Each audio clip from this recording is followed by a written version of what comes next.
देखिए, आपकी इजाजत के बाद करता हूं मैं काम।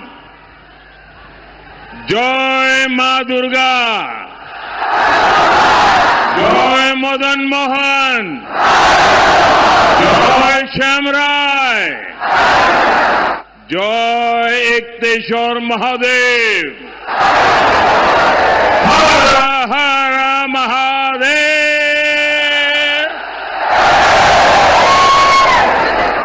आपनादेर सबाईके शुभो नववर्षो जानाई।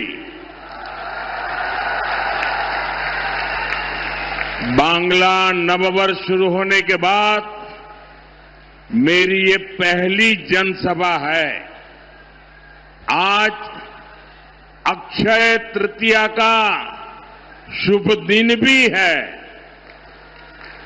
मेरी कामना है समस्त देशवासियों पर मां लक्ष्मी की कृपा बरसती रहे।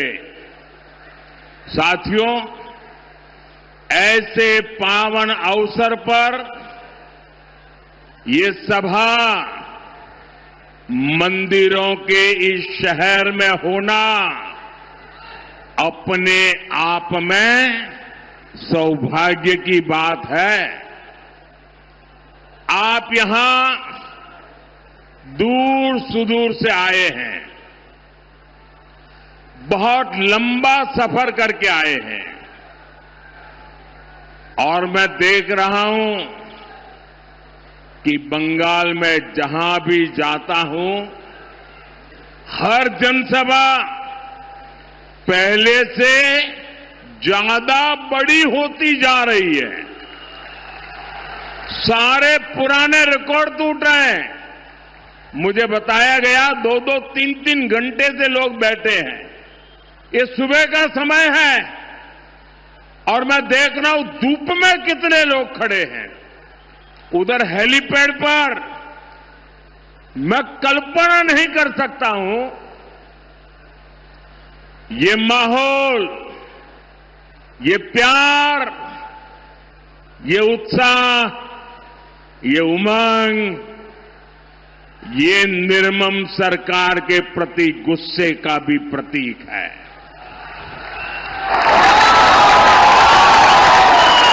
इसका मतलब है बंगाल अब मान चुका है, बंगाल अब ठान चुका है। पाल्टानो दोरकार, पाल्टानो दोरकार, पाल्टानो दोरकार, पाल्टानो दोरकार, पाल्टानो दोरकार, पाल्टानो दोरकार। साथियों, ये मां शारदा की पवित्र धरती है और यहां इतनी विशाल संख्या में माताएं, बहनें, बेटियां भी आई है। बीजेपी की पहचान ही महिला सशक्तिकरण से है, महिला सुरक्षा से है। इसलिए देश के हर राज्य में बहनें, बेटियां बीजेपी को सबसे अधिक आशीर्वाद देती हैं। हम चाहते हैं कि विकसित भारत बनाने में बेटियों की भूमिका का विस्तार हो। राजनीति में भी ज्यादा से ज्यादा बेटियां आए। लेकिन साथियों, आपने देखा है कि संसद में क्या हुआ है। टीएमसी ने बंगाल की बहनों के साथ एक और धोखा दिया है। बंगाल की बहनें चाहती थी कि उनको 33% आरक्षण मिले। मोदी ने ये सुनिश्चित किया। बंगाल की बहनें चाहती थी कि ये 2029 से ही लागू हो। मोदी ने इसके लिए भी प्रयास किया,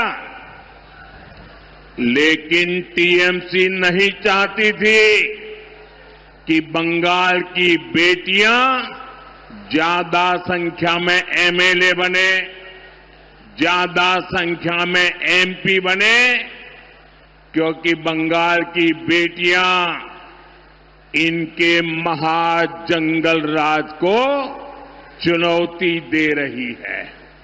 इसलिए टीएमसी ने कांग्रेस के साथ मिलकर साजिश रची और इन्होंने महिलाओं के लिए 33% सीट सुरक्षित रखने का कानून नहीं बनने दिया।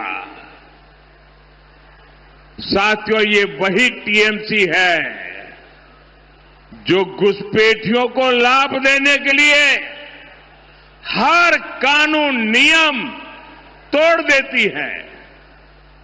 ये वही टीएमसी है जो धर्म के आधार पर आरक्षण देने में जुटी है, संविधान की भावनाओं का गला घूंटने में लगी हुई है। मैं माताओं बहनों से पूछना चाहता हूं, क्या टीएमसी को सजा मिलनी चाहिए कि नहीं मिलनी चाहिए? बहनों के अधिकारों को लूटने वाली टीएमसी को जाना चाहिए कि नहीं जाना चाहिए? टीएमसी को पक्की सजा होगी, पक्की सजा होगी। यहां जो हमारे कुर्मी समाज है, उसकी बात टीएमसी सुनने को तैयार नहीं है। घुसपैठियों की सुनती है, कुर्मी समाज की नहीं सुनती है। लेकिन अपने वोट बैंक को संविधान के विरुद्ध आरक्षण देना चाहती है।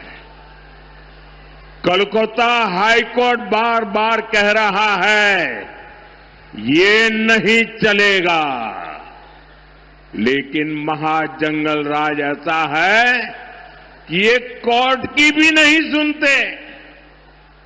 महिलाओं के आरक्षण के लिए तो देश की संसद ने कानून बनाया है। अब समय आ गया है, देर नहीं होनी चाहिए, उसको बस लागू करना है।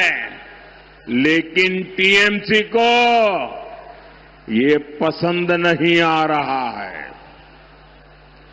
मैं बंगाल की हर बहन बेटी से कहूंगा, अब टीएमसी को सजा देनी है, अब टीएमसी को बड़ी सजा देनी है।